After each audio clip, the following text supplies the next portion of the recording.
Drama series میں سعد الدین kopek کا کردار بہت اہم اور طاقتور ہے۔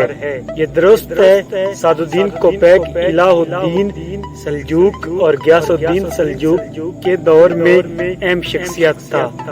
اس نے سلجوق سلطنت کی تباہی میں بھی منفی کردار ادا کیا تھا۔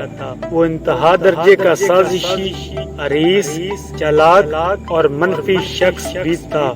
شیطان بھی اس سے پناہ مانگتا تھا، لیکن وہ اس کے ساتھ شاعر، مصور اور اعلیٰ پائے کا آرکیٹیکٹ تھا۔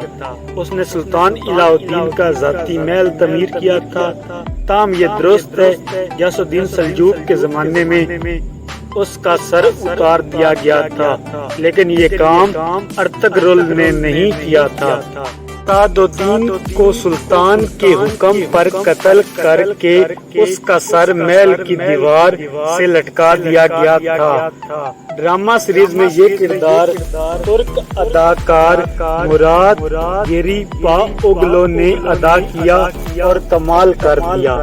ویلن کا یہ کردار اس قدر مضبوط تھا کہ جب ارطغرل نے سعد الدین کوپیک کا سر اتارا تو پورے ترکی میں جشن منایا گیا تھا۔ لوگوں نے سڑکوں پر آ کر ڈھول پیٹے اور پٹاخے چلائے۔ سعد الدین کوپیک کی قبر پونیا میں ہے اور اس کا برا حال ہے۔ شہر کے نشئی اس میں بولو براز کرتے ہیں۔ سعد الدین کوپیک سلاجقہ روم کے طاقتور امراء میں ایک تھا، بلکہ اس کی حیثیت ملک الامراء اور امیر الامراء کی تھی۔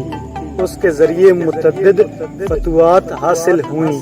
کئی مہمات میں وہ فاتحانہ سرخرو ہوا، جن میں قلعہ سمیسات اور گرد و پیش کے قلعے بھی تھے، جن کو اس نے 635 ہجری میں فتح کیا۔ لیکن افسوس کہ اقتدار کی ہوس نے اس شاطر دماغ وزیر کو قاتل اسفاق بنا دیا۔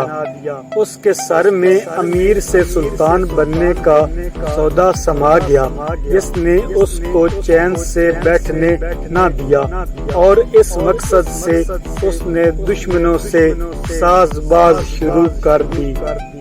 ان سے خفیہ ملاقاتیں، خفیہ مراسلے اور وعدے ارادے شروع ہو گئے۔ رازوں کی خرید و فروخت نے اس کو مضبوط اور ریاست کو کمزور کر دیا، اور اسی دن میں وہ دیس بدیس پھرتا رہا، اور اس کی اس مہم میں جو بھی حائل ہوا اس کے راز سربستہ سے واقف ہوا۔ بلا تکلف اس نے اس کا سر قلم کر دیا اور بڑے بڑے امیروں کو دردناک سزائیں دی، حتیٰ کہ ایک ملکہ کا خون بھی اس کی گردن پر ہے۔ عیسائی اسے پیشہ ور جنگجوؤں کی مدد حاصل تھی۔ کہا جاتا ہے کہ پیشہ ور جنگجوؤں کی بھی مدد حاصل تھی۔ کہا جاتا ہے کہ منگولوں سے بھی اس کے خفیہ تعلقات تھے۔ خرزم شاہی سلطنت سے وفاداری کے سلسلہ میں بھی یہ مشکوک ہے۔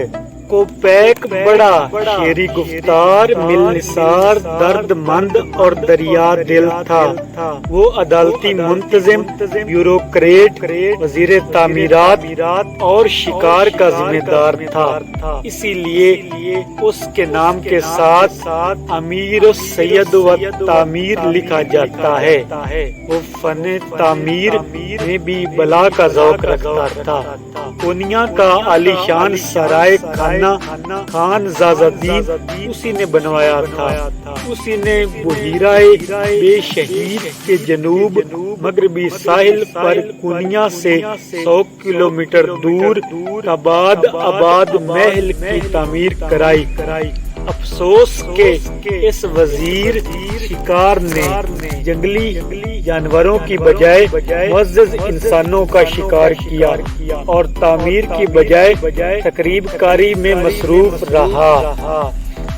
علاء الدین کے قباد اول نے تو امراء کو جنگی مہمات میں مصروف کر کے کسی طرح اقتدار کو محفوظ رکھا اور اس سرکش گستاخ کو لگام دی، لیکن ان کے بیٹے غیاث الدین کسرودوم کے زمانہ میں چہار جانب سے خطرات کے بادل منڈلانے لگے۔ سب سے پہلے خرزم شاہ نے بادشاہ کسرو کے ساتھ تعاون سے انکار کر دیا اور کونیا سے شام چلے گئے۔